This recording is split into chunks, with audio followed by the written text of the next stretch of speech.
का डिस्टेंस देखे तो 10 सेंटीमीटर और अंदर भी देखो जो हमारा इमेज बन रहा है उसके बीच का भी डिस्टेंस। इमेज अगर इस स्क्रीन पे, अरे रुको यार पाजी रुको, बिहाइंड द मिरर, अरे यार क्यों चिल्लाते हो।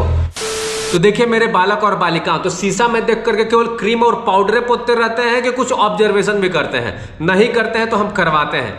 देखिए यहाँ पर हमारे पास क्या है कि हम लोग क्या समझते हैं कि एक प्लेन मिरर हम लोग बनाते हैं, यानी प्लेन मिरर के द्वारा जो इमेज बनता है उसका फॉर्मेशन इस तरीके से होता है और उसका जो नेचर होता है ना, इस तरीके से हम समझते हैं कि नेचर किस किस तरीके से होता है। लेकिन किताबों में देख करके तो समझ में नहीं आता है, तो हमने सोचा कि आपको कुछ ना कुछ ऑब्जर्वेशन कराते हैं, क्योंकि क्रीम और पाउडर पोतने से तो आपको फुर्सत नहीं है भैया, देखो शीशा में, लेकिन थोड़ा ऑब्जर्वेशन भी करो यार बालक। चलो देखते हैं।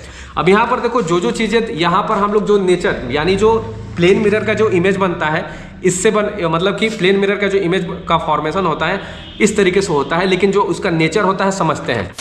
तो देखो यहाँ पर हमने एक एक्सपेरिमेंट के लिए आपको समझाने के लिए इस तरीके से सिस्टम बनाया है कि हमने यहाँ पर क्या रखा है, एक ऑब्जेक्ट रखा हुआ है और ये ऑब्जेक्ट है, एक हमने मिरर ले रखा है कि जिसमें आपका क्या बनेगा, इमेज बनेगा। आगे ये समझो। और यहाँ पर हमने क्या बना के रखा है, एक स्क्रीन भी बना करके रखा है और ये स्क्रीन कहलाता है, मतलब इस पर इमेज हम बना सकते हैं। क्या बात समझ में आ रहा है? अब चलिए समझिए यहाँ पर। अब अगर मैं समझाऊं कि यहाँ पर जो प्लेन मिरर के कारण जो इमेज बनता है वो हमेशा बिहाइंड द मिरर बनता है। देखो लाल, इधर तो इमेज नहीं बन रहा है, मिरर का इमेज कहाँ बन रहा है, यानी परछाई यार, यानी इमेज कहाँ बन रहा है, इस शीशे के अंदर ना बन रहा है। तो ये क्या हो गया, बिहाइंड द मिरर। अरे यार क्यों चिल्लाते हो, ट्रैक्टर वाला वीडियो बना रहे हैं यार, इज्जत करो। चलो अच्छा तो ये इसका इमेज कहाँ बन रहा है, बिहाइंड द मिरर, यानी मिरर के पीछे, इधर नहीं बन रहा है। ये इधर बनता तो फ्रंट ऑफ द मिरर होता है, यानी इस स्क्रीन पर अगर हम इमेज बनाते हैं ऐसे करके खड़ा करवा करके तो ये फ्रंट ऑफ द मिरर बनता है। क्या बात समझ में आ रहा है? लेकिन अभी कहाँ बन रहा है, बिहाइंड द मिरर बन रहा है। क्या बोला मैंने कि अगर इस पे बनाते तो फ्रंट ऑफ द मिरर,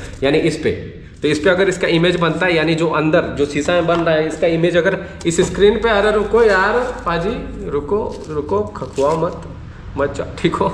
देखो तो इस पे अगर बनता तो ये क्या बनता, फ्रंट ऑफ द मिरर, ये स्क्रीन इसीलिए होता है। लेकिन अभी इमेज कहाँ बन रहा है, बिहाइंड द मिरर। अब समझो यहाँ पर, अब बात समझते हैं यहाँ पर। देखो अब यहाँ पर अगर बबुआ बात समझोगे कि देखो पहला क्या था कि पहला ये बोल रहा था कि हमको same distance as of the object, मतलब कि जो इसमें इमेज बन रहा है। देखो अब ऑब्जर्व करना है, देखो ऑब्जेक्ट यहाँ पर है बेटा और देखो इसके अंदर जो इमेज बन रहा है वहां बन रहा है। देखो दोनों के बीच का डिस्टेंस, जैसे मिरर से ही कभी भी डिस्टेंस मेजर करते हैं, मिरर से ही क्या करते हैं, डिस्टेंस मेजर करते हैं। तो ये इस मिरर से इस ऑब्जेक्ट का डिस्टेंस देखे तो 10 सेंटीमीटर और अंदर भी देखो जो हमारा इमेज बन रहा है उसके बीच का भी डिस्टेंस 10 सेंटीमीटर। अरे लाल लग रहा होगा कि ये वाला डिस्टेंस देखो और अंदर जो है ना वो वाला डिस्टेंस देखो 10 सेंटीमीटर हमने खुद लिया है। क्या बात समझ में आ रहा है? तो ये दोनों के दोनों क्या हो जाएंगे, 10 सेंटीमीटर।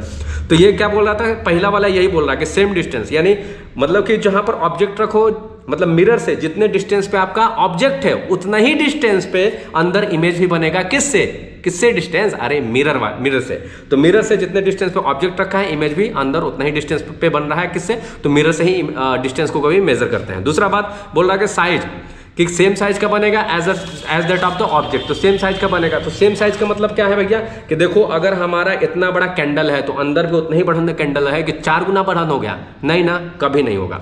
ठीक, तो सेम साइज का बनता है। तीसरा बात कि वर्चुअल इमेज बन रहा है, कभी भी बिहाइंड द मिरर, अगर आपका बिहाइंड द मिरर क्या बन रहा है कि इमेज बन रहा है तो वो क्या बनता है, वर्चुअली कहलाता है बिहाइंड द मिरर। तो ये मिरर के क्या है, बिहाइंड ही बन रहा है। अच्छा इधर नहीं दिख रहा है लेकिन ये बिहाइंड है। अब यहाँ पर देखो बात समझो कि यहाँ पर इमेज फॉर्मेशन वर्चुअल और कैसे पहचानते हैं। देखो कभी भी यहाँ से जब एक इंसिडेंट लाइट यहाँ से गए, इधर टकरा के चले गए और यहाँ वाला इधर टकरा के चले गए, तो दोनों को, ये तो इधर टकरा के चले गए और ये वाला ऐसे टकरा के चला गया, तो ये लाइट अपने आप से तो मीट नहीं किया, तो हमने इसको जबरदस्ती देखो डॉटेड लाइन से मिलाया है। क्योंकि जब भी लाइट अगर लाइट रेज मीट नहीं करती तो हम उसको जबरदस्ती मिलाते हैं। तो ये देखो जो जबरदस्ती मिलाया है वो क्या है भैया कि यहाँ पर जो इमेज बना है तो ये वर्चुअल इमेज कहलाएगा, क्योंकि हमने अगर लाइट अपने आप से इंटरसेक्ट करे, मीट करे, तो वो रियल इमेज बनता है। लेकिन लाइट को जब भी आप जबरदस्ती मीट कराते हो तो वहां पर क्या बनेगा, वर्चुअल इमेज बनेगा। तो वर्चुअल इमेज समझ गया। इरेक्ट का मतलब सीधा, देखो ये जैसे सीधा है अंदर पे वैसा ही इमेज बन रहा है कि नहीं। देखो ये जो सीधा है ऐसे एकदम टन को भैया, अगर आप इमेज कभी भी शीशे के सामने खड़े होते हो तो जैसा आप दिखते हो वैसे ही ना अंदर इमेज बनता है। क्या बात समझ में आ रहा है? तो ये समझना। और अगला क्या है कि लिटरली इन्वर्टेड। लिटरली इन्वर्टेड का मतलब क्या है कि लेफ्ट हैंड साइड हमेशा क्या हो जाता है, राइट हैंड साइड। चलो एक एग्जांपल देके तुम्हें दिखाते हैं। तो देखिए लेटरल इन्वर्जन का मतलब ये है कि जो राइट हैंड साइड होता है वो हमेशा लेफ्ट हैंड साइड हो जाता है। इसीलिए कभी भी क्या होता है कि एम्बुलेंस हमेशा उल्टा मतलब लिखा हुआ दिखाई देता है कि इस तरीके से। तो देखो अगर आपको इस तरीके से अगर इमेज में देखोगे, अगर आप शीशे में देखोगे तो ये एम्बुलेंस जो वर्ड है वो आपको क्या दिख रहा होगा, शीशे वाला सीधा दिख रहा होगा। लेकिन अगर मैं ऐसे आपको दिखाऊं तो क्या दिख रहा होगा, थोड़ा उल्टा, ऐसे उल्टा दिख रहा है। लेकिन आप शीशे में देखो तो शीशा में आपको क्या दिख रहा होगा, या सीधा दिख रहा होगा। ऐसा क्यों हो रहा है? क्योंकि जाहिर सी बात है कि भैया लेफ्ट हैंड साइड वाला क्या हो जाता है, राइट हैंड साइड में चेंज हो जाता है और हमें ये क्लियर दिखाई देने लगता है। तो क्या बात समझ में आ रहा है? अच्छा ऐसा दिखेगा क्या, ऐसे दिखेगा ना, ऐसा देखो, ऐसे सीधे दिखाई दे रहा है। ठीक, तो आई होप आप समझ चुके होंगे कि आखिर में क्या है ये कॉन्सेप्ट। तो ऐसे ही अमेजिंग कॉन्सेप्ट के लिए, अमेजिंग मतलब एक्सपेरिमेंट वीडियो के लिए, ताकि आपका पढ़ाई थोड़ा मजबूत हो जाए, आप लोग बात को समझो। और अगर अच्छा लगा वीडियो तो लाइक करो, नहीं तो डिसलाइक करो। एंड चैनल को मन करे तो सब्सक्राइब कर लो यार, ऐसे वीडियो देखने के लिए। बाकी अमेजिंग टॉपिक पे हम लोग वीडियो बनाते रहते हैं। तो आज के लिए बस इतना ही। Bye bye, ta ta. बवाल मचाते रहो, पढ़ते लिखते रहो, बाकी सब मोह माया है, बाकी पढ़ाई करो, जाओ।